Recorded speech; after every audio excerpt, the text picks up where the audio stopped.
की ह्यात काहीतरी विशेष आहे, आपण जाणून घेतलं पाहिजे. ही मंडळी इतक्या लांबून इतक्या परदेशातून आली, यांना इथे काय मिळतंय ते समजून घेतलं पाहिजे. असा थोडासा आपण समजूतदारपणा ठेवला पाहिजे. कदाचित आम्हा लोकांच्या आर्थिक परिस्थितीमुळे आम्हाला लोकांना हा विचार शिवत नसेल, पण काहीतरी विशेष असल्याशिवाय ही 14 देशातली मंडळी इथे काय येतात असा आपण एकदा जर मनात विचार घेतला तर पुष्कळ गोष्टींचा आपल्याला पत्ता लागू लागेल. अजून आपल्याला आपल्या धर्माबद्दलच माहिती नाहीये. मुख्य म्हणजे आपला धर्म जरी अनादी होता, भारतीय धर्म हा जरी अनादी होता, तरी सुद्धा त्याची अनेकदा पुनर्रचना करून शेवटी 6व्या शतकात आदिशंकराचार्य यांनी अवतरण घेतलं आणि ह्या धर्माची पुनर्स्थापना पूर्णपणे करून कुंडलिनी योगावरती त्यांनी पुष्कळ पुस्तकं लिहिली. कुंडलिनीशिवाय आता मार्ग नाही असं उघडपणे त्यांनी सत्य उघडे करुणी सांगितले. तसंच श्रीकृष्णाने सांगितलं होतं की तुम्ही स्थितप्रज्ञ झालं पाहिजे, म्हणजे तुम्ही आत्मसाक्षात्कारी झालं पाहिजे. आपल्याला हा शब्द समजतो आत्मसाक्षात्कारी, पण ते म्हणजे काय माहिती नाही. ते आज लोकांना देण्याची पाळी आलेली आहे.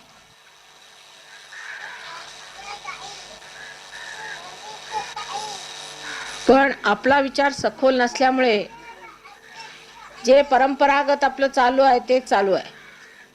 म्हणजे आता टाळ कुठं जायचं पंढरीपर्यंत, अरे पण त्यांनी आपल्या आईवडिलांना काय मिळालं नाही, आम्हाला काय मिळालं नाही का आम्ही टाळ कुठली पंढरीनाथाला भेटायला.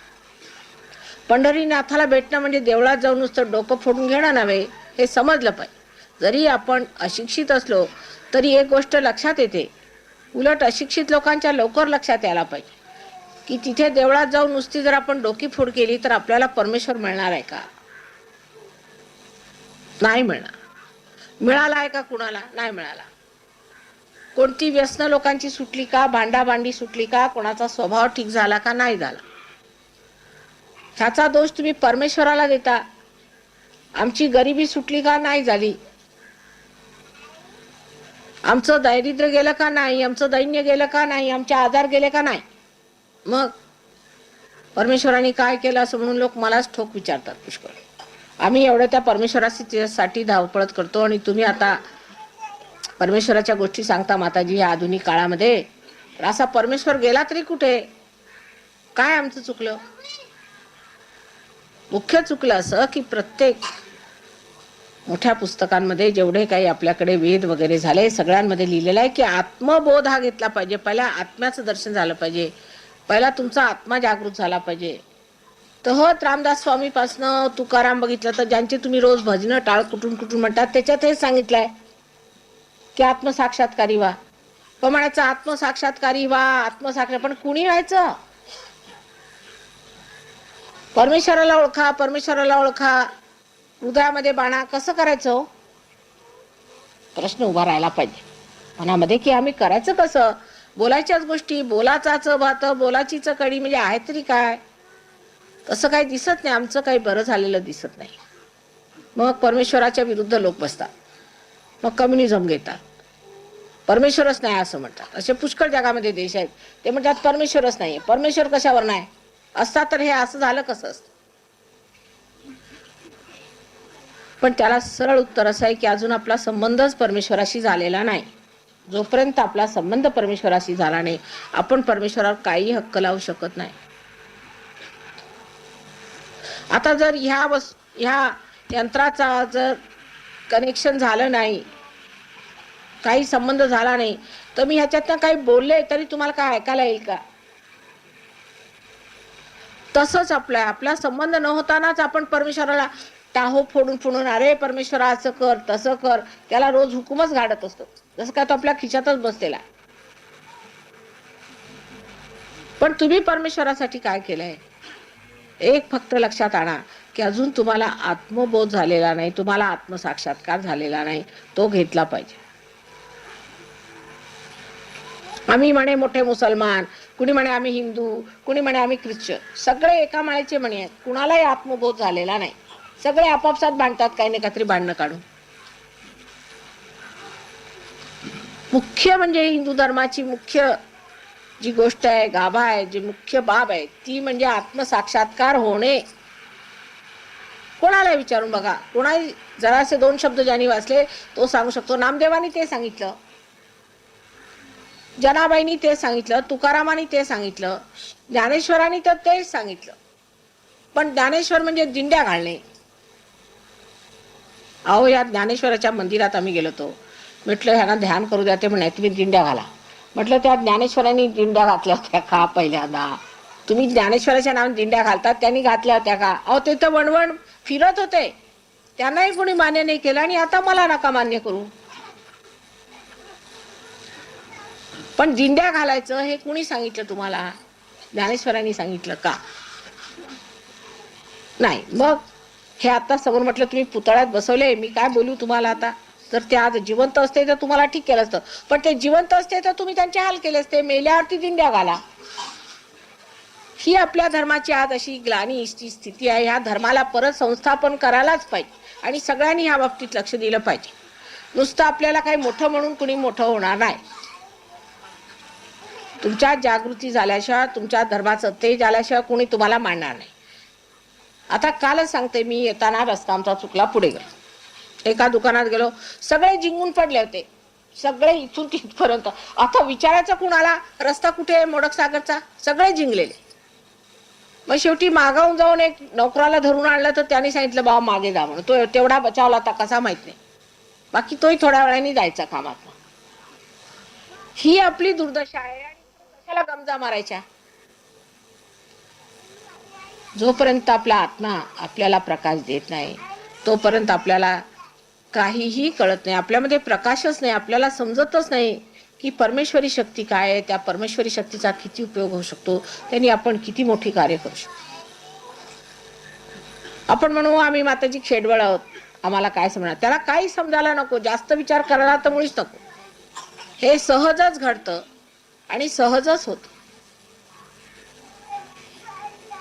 नसते विचार करून आणि नसते उपद्व्याप उभे करून तुम्ही काय मिळवलेलं आहे, काय नाही. आता आत्मबोध कसा होतो?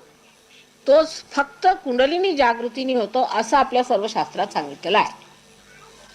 मग त्याच्यात कशाला वादविवाद करायचा? भक्ती मार्ग एवढ्यासाठी सांगितला की तुम्ही परमेश्वराला आठवा, त्याच्या ध्यानात राहा. पण जर साक्षात परमेश्वरीने उभं राहिला तर त्याला तर ओळखा बुवा. ते काय ओळखता येत नाही? उद्या जर तुमच्या समोर राम किंवा कृष्ण येऊन उभे राहिले, तुम्ही ओळखाल का? देवी येऊन उभी राहिली, तुम्ही ओळखाल का? नाही ओळखायचे. कसे ओळखणार? ओळखायची खूण काय? जोपर्यंत आत्म्याचा बोध होत नाही, तुम्हाला कशाची ओळख पडणार आहे? इतकं सोडा. आता आपण म्हणतो की हे स्वयंभू स्थान आहे माताजी. कशा? कोणी सांगितलं म्हणून ना? तुम्हाला माहिती आहे का स्वयंभू आहे किंवा नाही? तुम्हाला त्याचं काय माहिती आहे का? नाही माहिती. स्वयंभू कसं ओळखायचं? तो प्रश्न परत. हा भोंदू का साधू कसं ओळखायचं? चांगला का वाईट कसं ओळखायचं? काही त्याला मार्ग आहे का? वरून फार संभावित दिसले तरी आतून ते आहेत की नाही ते ओळखायला काही मार्ग आहे का? एकच मार्ग आहे, आपल्या आत्म्याचा प्रकाश आला पाहिजे. एकच मार्ग आहे, एकच त्याला उत्तर आहे. तुमच्यात अजून आत्म्याचा प्रकाश आलेला नाही म्हणून गोंधळले. जेव्हा आत्म्याचा प्रकाश माणसामध्ये येतो तेव्हा चैतन्य त्याला चारीकडनं बोटांना लागतं. तुम्ही जरा शांत बसा बरं. त्या बाई, काय तुम्हाला झालंय मगापासून? चुपचाप बसा. 2 मिनिटं शांत बसता येत नाही? त्यांना देवळाची सवय झालेली ना. देवळात जा, देवाला 4 शिव्या द्या, नाही तर काय करा, बसा शांतपणे, चुपचाप बसा. थोडी तरी शिस्त पाहिजे. लोक आलेत बाहेरून, काय म्हणतील तुम्हाला? तर मनुष्याला जी एक कल्पना परमेश्वराबद्दल आहे की आपण काय केलं तरी ठीक आहे, परमेश्वराचं नाव घेतलं म्हणजे झालं. वाटेल तर दारू प्या, वाटेल तर बायकोला मारा, वाटेल तर खून करा, वाटेल ती कामं केली तरी परमेश्वर आहे ना, त्याला आम्ही मानतो. कसं मानता तुम्ही? तुमच्यामध्ये आलाय का धर्म? तुमच्यामध्ये प्रेम आलंय का लोकांचं? तुम्हाला कळकळ वाटते का लोकांची? वाटली तरी त्याच्यात तुमचा परत अहंकार येणार. मी दुसऱ्यांसाठी एवढं करतो, मी दुसऱ्यांसाठी तेवढं करतो. पण आत्मबोध जर झाला तर असं म्हणत नाही मनुष्य, तो म्हणतो होत आहे, ते होत आहे, त्याचंही होत आहे, त्याचंही होत आहे. तृतीय पुरुषात मनुष्य बोलू लागतो. त्याचं झालं, त्याचं झालं, तो झाला, अकर्मात उतरतो. तो असं म्हणत आहे मी केलं हे गेलं डोक्यात, मी गेलाच मुळी. पण ते होण्यासाठी आत्मसाक्षात्कार झाला पाहिजे, ही मी गोष्ट म्हणते. मग त्याच्यात तुम्ही धर्म कुठे गुण आले? आधी धर्मच बसलेला नाहीये पहिल्यांदा, म्हणून म्हणतात की आता आधी धर्म बसवा माताजी. पण माझं जरा उलट विचार केलेला. तो फरक काय तो समजून घ्या, म्हणजे तुम्हाला सहयोग थोडा लक्षात येईल. पूर्वी असं होतं की तुम्ही सफाई करा, एक माणसाची चांगली सफाई करा. गुरु लोक खूप ठोकून काढत असत. एखादा जरी गेला तरी त्याला ठोकून काढायचं, मारून काढायचं, अमुक करायचं. तर म्हणजे खरे गुरु. खोटे नाही, खोट्याना काय पैसे द्यावं झालं, खऱ्यांचं सांगतो. बुवाबाजी म्हणजे आपल्याकडे गाजलेलीच आहे, पण तरी सुद्धा त्यात हे समजलं पाहिजे की जो मनुष्य खरा असेल तो तुमच्याकडनं पैसे नाही घेणार, तुमच्या दमावर नाही देणार, कधीच नाही घेणार तुमच्याकडनं पैसे. उलट देईल पण तुमच्याकडनं घेणार नाही. परमेश्वराला विकता येत नाही, पहिली गोष्ट. अशी बुवाबाजी वाढली तर त्याच्या आपण आहारी जातो. आणि माताजी बुवाबाजीच्या विरुद्ध आहेत म्हणून माताजींच्या विरुद्ध जातो आपण. पण हे बुवा किती दिवस टिकणार? उद्या तुम्हालाच त्रास दिले की तुम्ही याल माझ्याकडे रडत, माताजी तो बुवाजी एवढे पैसे घेऊन गेला, तो तितके घेऊन गेले. आपल्याला धर्मातलं काय समजतंय हे आधी बघायचं. दत्ताची जयंती काढली, मुख्य म्हणजे दत्त जयंती. पण दत्त कोण ते तरी माहितीये का? आणि जयंती करता तुमचा संबंध आलाय का दत्तांशी? जे दत्त भक्त आहेत सगळे, ज्यांचा आत्मसाक्षात्कार झाला नाही त्यांच्या सगळ्या पोटात दुखणार. लिहून घ्या माझ्याकडे. कुणाच्या पोटात दुखलं त्याला जाऊन विचारा, तुम्ही दत्तांचे भक्त आहात का? कारण दत्तच रागवले, पोटामध्ये दत्त बसले, तेच तुमच्यावर रागवलेत. जर तुम्ही खरंच दत्ताशी तुमचा संबंध असेल तर कोणताही रोग तुम्हाला होणार नाही. जर तुम्ही खरोखर परमेश्वराशी संबंधित असला तर कॅन्सर वगैरे कोणताही रोग होणार नाही, उलट तो नीट होईल. जर हे झालं नाही तर त्या परमेश्वराचा काय फायदा? तर जे लोक अशा मार्गाला लागतात त्यांनी असा विचार केला पाहिजे की काहीतरी बाह्यता करू. फक्त आम्ही दत्त जयंती केली असं का? मग काय आम्ही तांदूळ आणले, अमकं आणलं, तमकं आणलं, मजा केली. मग तसं म्हणा ना, तुम्ही मजा केली, मनोरंजन केलं, पण दत्त जयंती झाली. दत्त जयंती तेव्हा होणार जेव्हा तुम्हाला आत्मबोध झाला. हे सगळे करतात दत्ताची जयंती, सगळे करतात. पण ह्यांना झालेला आत्मबोध, तेव्हा दत्त जयंती म्हणजे आपल्यामध्ये तो जो धर्म दत्तानी सांगितला तो आत्म बांधतो, तो बांधला पाहिजे. आतून ते तत्वात उतरलं पाहिजे, भिनलं पाहिजे, तर त्या दत्त जयंतीला अर्थ. नाही तर नुसतं मनोरंजन करायचं देवाच्या नावावर, ते एक चालतं. परमेश्वर हा मनोरंजन नाही आहे, आनंद आहे. मनोरंजन काय? आज झालं मनोरंजन, हसले खेळले, परत झालं रडगाणं सुरू. आनंदाला दोन बाजू नसतात, सुख आणि दुःख नसतं, नुसता आनंद असतो, निव्वळ आनंद. तो निव्वळ आनंद तुम्हाला मिळवला पाहिजे, तो तुमच्यात आहे. ते सगळं काही तुमच्यातच आहे, ते तुम्हाला द्यायला मी इथे येते. पण त्यात आपलं डोकं लावायचं. अति शहाणे त्यांचे बैल रिकामे, आधी खरी मान आहे. आणि त्याची मला प्रचिती फार येते की हे लोक इतके सुशिक्षित असून अतिशहाणे नाही. आपण अतिशहाणे आहोत. तेव्हा त्यापासून आपला काही स्वभाव बदलला का? आपलं काही भलं झालं का? आपल्या मुलांचं काही भलं झालं का? आपली निदान तब्येत तरी ठीक राहते का? निदान आपल्यात एवढी तरी समर्थता आहे का की आपण कोणतंही व्यसन घेणार नाही? आपण समर्थ आहोत का?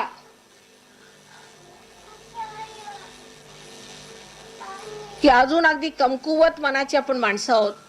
दारूचा गुत्ता दिसला की धावतो तिकडे. दोन पैसे कुठे खायला मिळाले तर पटकन खाऊन घेतो.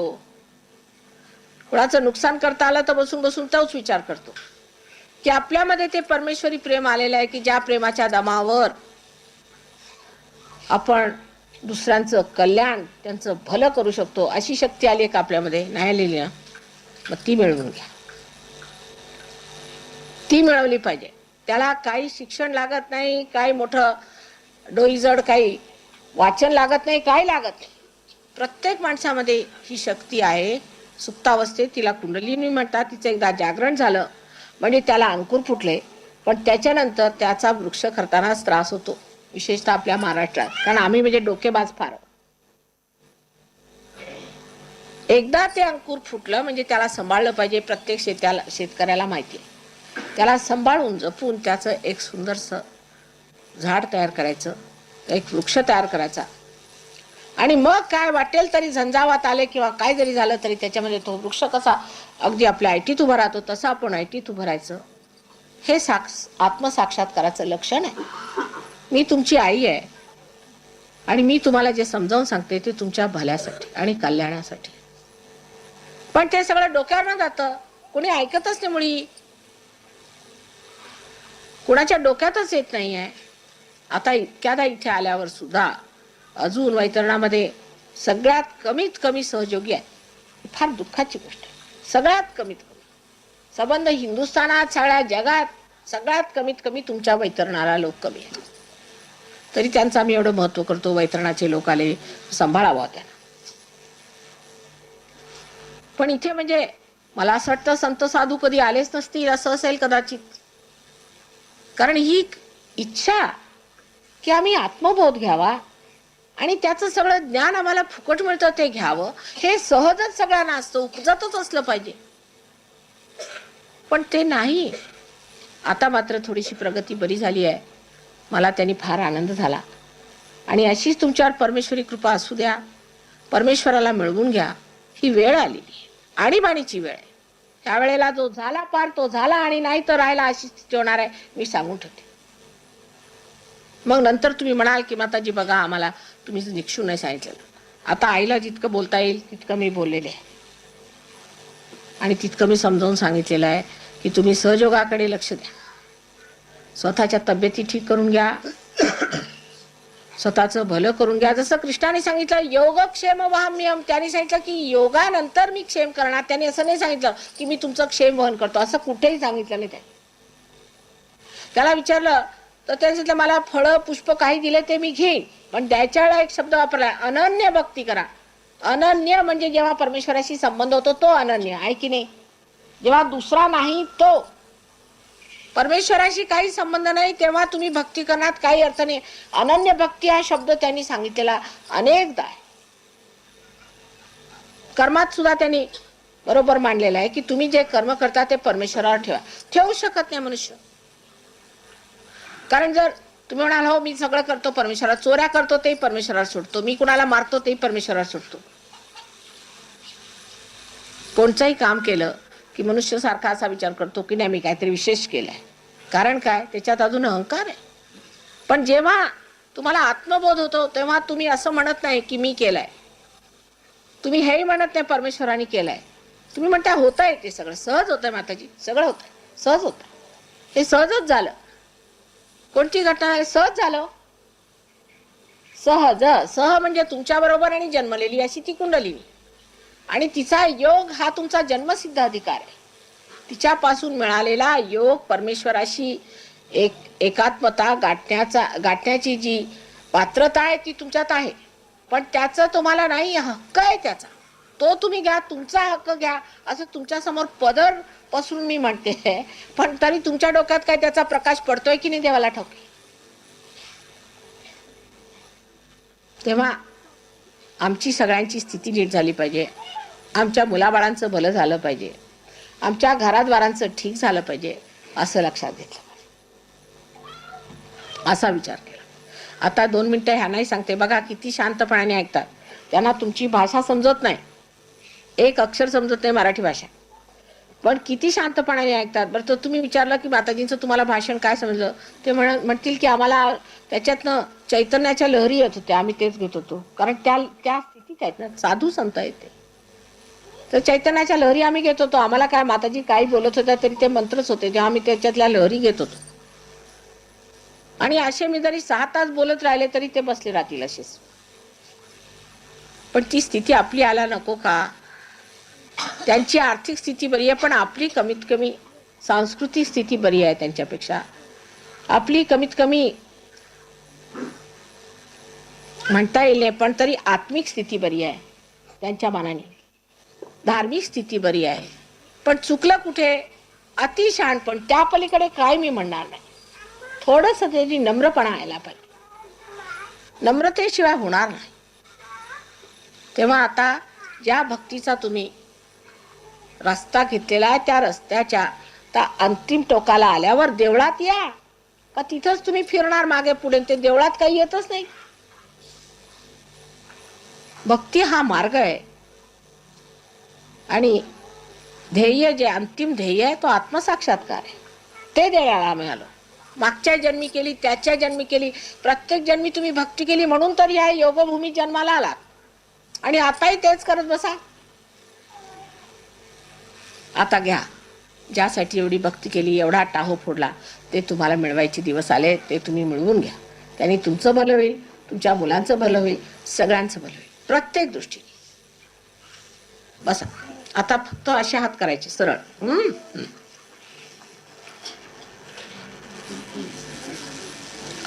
फक्त असे हात करायचे सगळ्यांनी. सरदारजी हात ऐसे करो. हा चला सगळेजण असे हात करा. त्यात पळायला कशा लागले हे बघा. त्याला मी म्हणते ना अतिशांत. सरळ हात करायचं. असे हात करा. आधी सहज होतं ते बघा. आणि डोळे मिटून घ्या.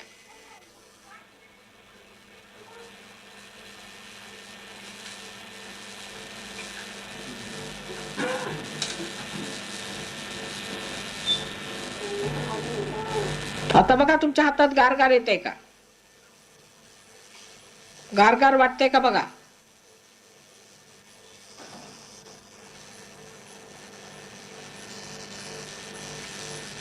आता डोक्यावर बघा. डोक्यातनं गारगार निघतंय की गरम निघतंय? आधी गरम निघणार. निघतंय गरम की थंड? थंड. आधी काही काही लोकांच्या गरम निघेल. गरमी निघू द्या मग थंड होईल. आता उजवा हात माझ्याकडे करा. डावा हात वर करून बघा. बघा निघतंय का?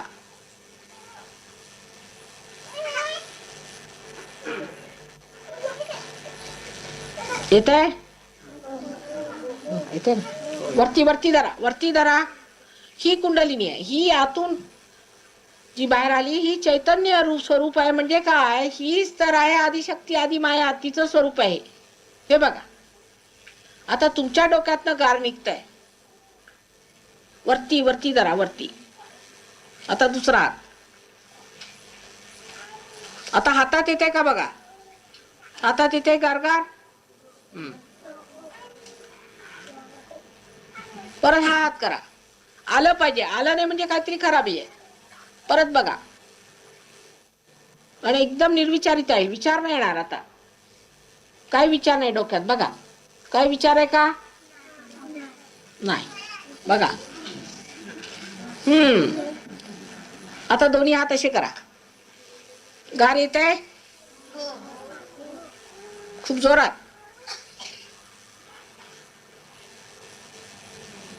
आता विचारा प्रश्न मनामध्ये. माताजी हे चैतन्य आहे का? हे ब्रह्म आहे का? असं मनामध्ये विचारायचं. हे चैतन्य आहे? Please ask the question mother. Is this Brahm? Is this Chaitanya? Ask a question. They all have got it.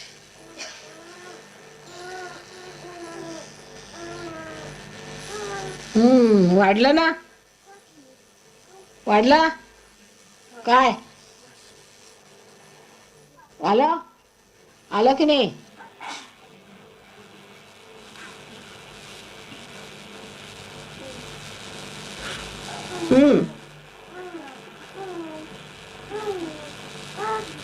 आता सगळ्यांचं असं म्हणणार की माताजी तुम्ही कसं करता?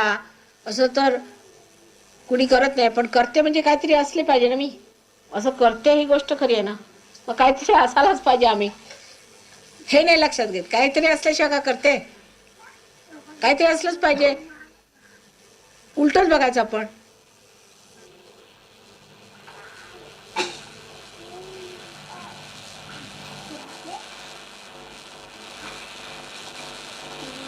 आता डोळे मिटा आणि चित्त इथे ठेवायचं. डोळे मिटा.